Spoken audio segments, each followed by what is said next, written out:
I'm be real, but y'all New York fans, lucky y'all niggas in New York. Y'all can't have guns up there. But if y'all would've did this here in Georgia and Atlanta, cuz, but that shit would've like, fuck. Leave my Knicks fans, with all due respect, you guys are so rude. You guys are mean, you guys are disrespectful. I tell y'all this, right? I don't condone it. I don't think it's cool to do what they do, or do what they have been doing. But I'm gonna tell y'all this, bro. I'm not surprised. It's New York City, probably the most passionate fan base of all of the fan bases in the NBA. I blocked 4 people last night. Nothing turns me off than a follower. I can't stand it. I hate it. I really hate it. I blocked 4 niggas last night because I don't play with you like that. I play with my poor Odessa is like, you're a follower, and now because you one of them people I'm cool with, now I can't look and respect you when I see you. Yo, you seen the game? When the last time you called me about the game? It was crazy, right? Block. Have you been a Knicks fan? I've been a Knicks fan forever. I'm Knicks and Bills. Who was the starting lineup of the New York Knicks last year?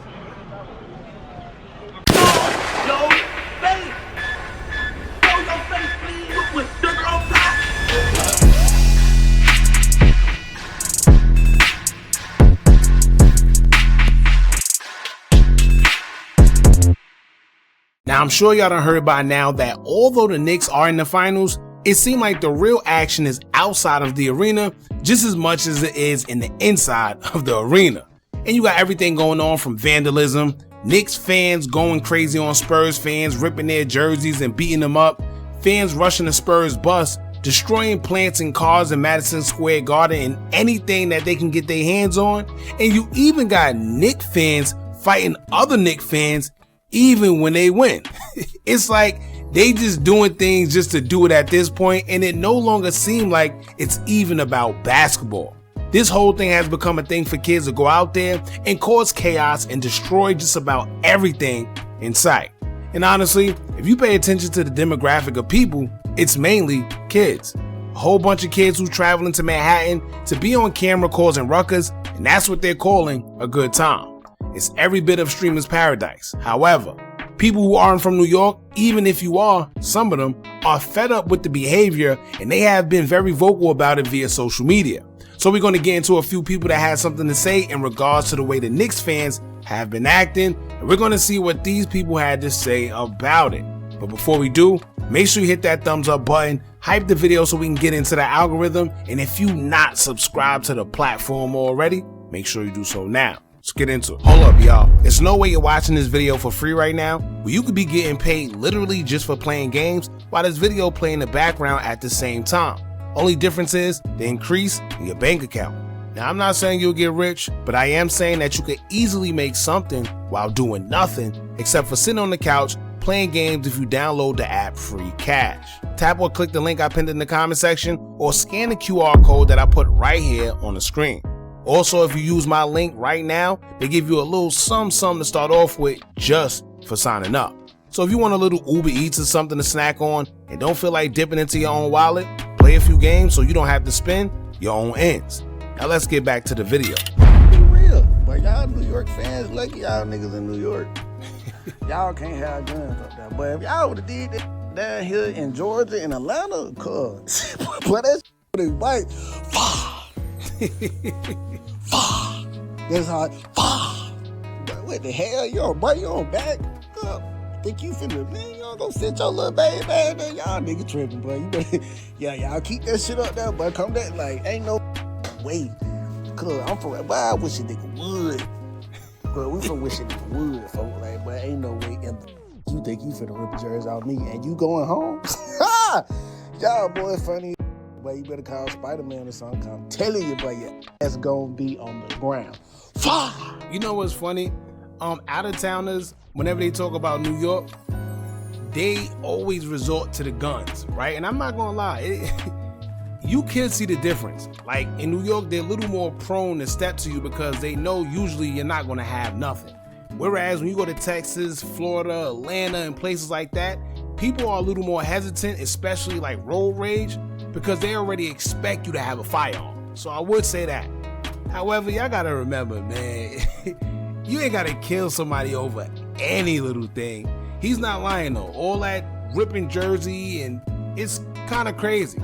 But to be honest with you, at the end of the day, do you really want to sit for 20, 30 years in jail because you done unalive somebody over a scuffle or a jersey or whatever? I ain't gonna lie, they do be wild in New York though. I can't lie, so I get it. But out of towners always talk about them guns, and whenever it comes to something hostile going on in New York, it is what it is, man. Now let's get into another girl. She's actually from San Antonio, I believe, and she says that New York Knicks fans are just downright rude. Let's get into it. Any of my Knicks fans, with all due respect, you guys are so rude. You guys are mean. You guys are disrespectful. Before I can even enter the arena, there were already Knicks fans that were just being so a la chingada. That's all I can say. What that I mean, I don't know if they know anything about Southern hospitality, but I mean, I understand we're playing against the Knicks. You know, maybe it's just the competition, maybe, but I can't handle all that disrespectfulness. I can't. You know, I'm the kind of person where you respect me, I respect you, but in this case, Knicks fans are not like that. So I need my. Well, they say that, you know, people in New York, period, are rude. So what you expect? And once again, like I stated before, y'all, I know it does make New York look crazy because a lot of these fans, to be honest with you, they're really not fans. The people you see on TV, just because you see them on social media wearing a Knicks jersey, a lot of them aren't fans. And a lot of them are kids. I could bet my bottom dollar that whoever she's referring to was sitting outside of that arena making noise and doing whatever they was doing.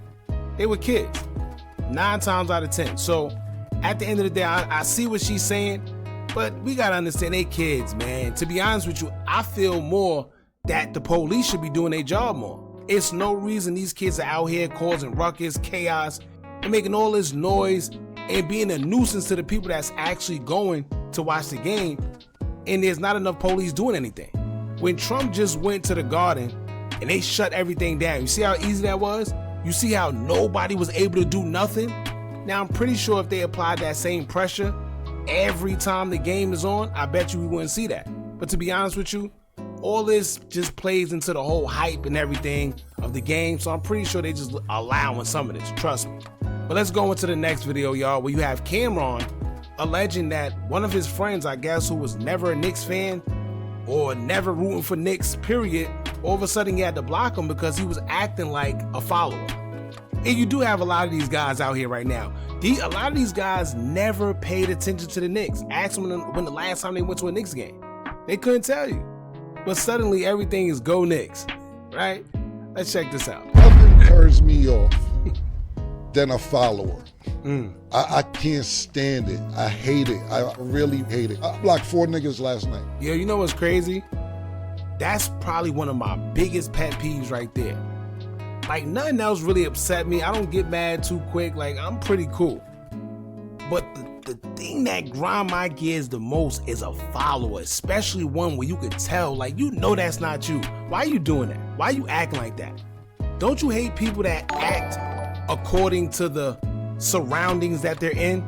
Like, people who act different everywhere they go. Like, when they by themselves, they act one way. They get around people, they act one way. They go around this person, they act a different way. I hate that. Ain't nothing worse than a follower. Because I don't play with you like that. I play with my poor Desi is like, you're a follower, and now because you one of the people I'm cool with, now I can't look and respect you when I see you. Cause I just don't with followers. Yo, you seen the game? When the last time you called me about the game? Shit was crazy, right? Block. Listen, my nigga, if you ain't been calling me about the Knicks, don't start now. But don't call me, because I'm gonna lose respect for you as a person. I'm just telling you as a person. You're not even from New York, and you're jumping around. I hate people like that. It's like people who murder, who go in the comment section, and let's say it's a topic and everybody mad at the time. Let's just say somebody gets punched in the face, and then all the comments be like, he deserved it, he deserved it, he deserved it, he deserved it. And you be like, word, I don't even know what's going on, but I'm gonna put a he deserved it too. You know how many people do that? And that's the power of influence. To where you probably feel some way, but then you go in the comment section or you hear other people saying one thing and it's a whole bunch of people saying the same thing. So now you want to join in. You start feeling yourself like, you know what? Maybe they are right. You initially was going against whatever they were saying, but being that they all saying it too, now you want to follow the bandwagon and say the same thing. There's a bunch of people out here that do that. Just straight followers, can't think for themselves. They act one way, and then the next way they act depending on whoever's around. That's the worst. But there's a lot of Knicks fans out there right now that was never Knicks fans. Even the people that's not even from New York. They're jumping around, they got front row seats, paying all this money instead of giving it to somebody that's actually a fan. Crazy. Now let's go to the next video, man. We got Take Capone from Chicago. He's talking about the Knicks fans. Y'all check this out. I'm gonna tell y'all this, right? I don't condone it. I don't think it's cool to do what they do, or do what they have been doing. But I'm gonna tell y'all this, bro. I'm not surprised. It's New York City, probably the most passionate fan base of all of the fan bases in the NBA. It's just like a nigga from Gyro City trying to walk through 600. If you a Spurs fan, a Spurs player, you need to be goddamn putting your jersey on right before you walk in the garden and taking your jersey off as you exit the garden, nigga. Don't be walking the streets of New York knowing that it's gonna be one Spurs fan for every 50,000 Knicks fans. They not playing. I could have told you this. And you know what pissed me off the most about it? It's not even, some of them really ain't even Spurs fans. A lot of them are just wearing the jerseys to get a reaction. They're doing it for attention. So when they get the reaction that they want, now everybody got sympathy for them. You know how many streamers we seen to where they was talking mess, having the Spurs jersey on? We see how they stream before and after. These guys so confident, nobody gonna touch me, Next you know, they go there with that jersey on, something happens, then they act surprised. Why is you walking through 600 and you got a long-lived Hookah t-shirt on, huh? Why you doing it? I'm not saying it's cool, I'm not saying they right.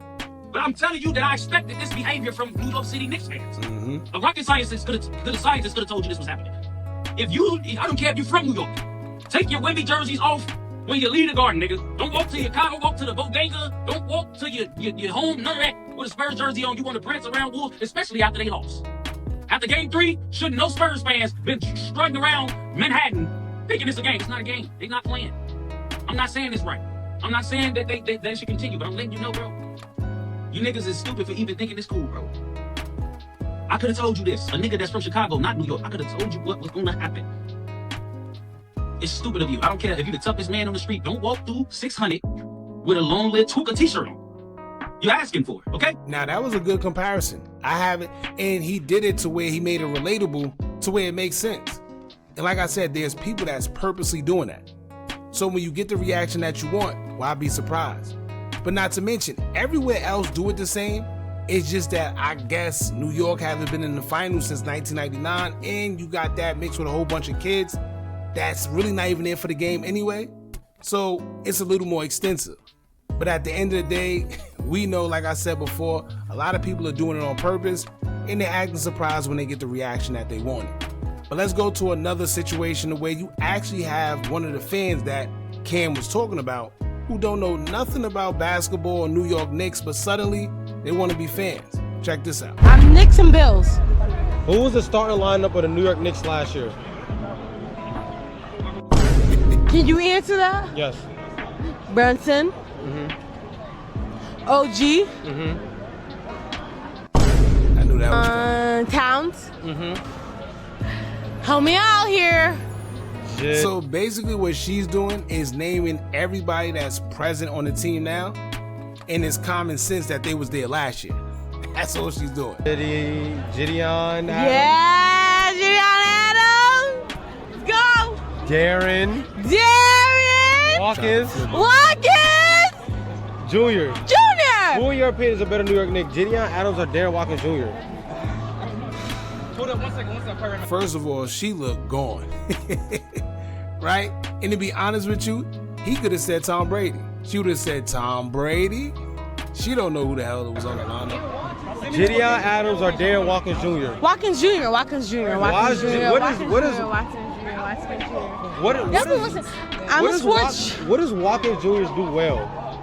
I feel like he's good at making plays. I feel like. Yes, like I feel like he shares. He passes the ball. Clearly, she don't know a damn thing about the Knicks. She only know the people that's plastered all over social media and commercials and whatever the case may be. But I get it. If she had a better chance of saying, listen, they from New York, so I'm just supporting just because. Left it at that. Now let's get to the last video where you have Fat Joe talking about what's going on outside of the arena, where you have Knicks fans beating up Spurs fans. Y'all check this out. I'm just a voice, and I'm telling my people, is distasteful. Stop disrespecting yourself by beating up Spurs fans. Since when you can't root for another team? Disgusting. Alright guys, Joe and Jay, the P. Yeah, he just wanted to say something. He said a whole bunch of nothing. He said everything that we already know. Nothing he said is changing anything, by the way. And most of the guys that's out there doing what they're doing to the Spurs fans, they don't even know who Fat Joe is. They don't know who the Fat or the Joe part is. So at the end of the day, all that, him trying to, stop beating up fans, knock it off. Alright, y'all jump in the comments, let me know what y'all think about this. How do y'all feel about what's going on outside of the arena? And do you agree or disagree with what's going on, man? Don't forget to like, comment, share, and subscribe. Hit that bell so you're notified every time we drop new content. And remember, as long as you keep on watching, I'm gonna keep on dropping. I'm out. Are you tired of a bunch of social media gurus promising you results with their course, but all they do is take a bunch of information off YouTube and Google, then sell it to you? Well, look no further. Our YouTube Tips and Tricks Masterclass course comes equipped with SEO tips and tricks, along with methods we use to growth hack our YouTube channel. It also includes step-by-step ways to publish your video before uploading to guarantee a great SEO score, therefore your videos can rank and be shown to a bigger audience. Views and subscribers don't come by luck, and just how YouTube have an algorithm, you should have one as well that can guarantee you results. We doing websites and softwares we personally use to generate money creating Faces YouTube channels. If you also would like to skip the process and just buy other pre-built accounts, whether it's Instagram, YouTube, or Facebook, we also threw that in there for you too. We went through trial and error, so you don't have to. Click the link in the description or the comments and get started today.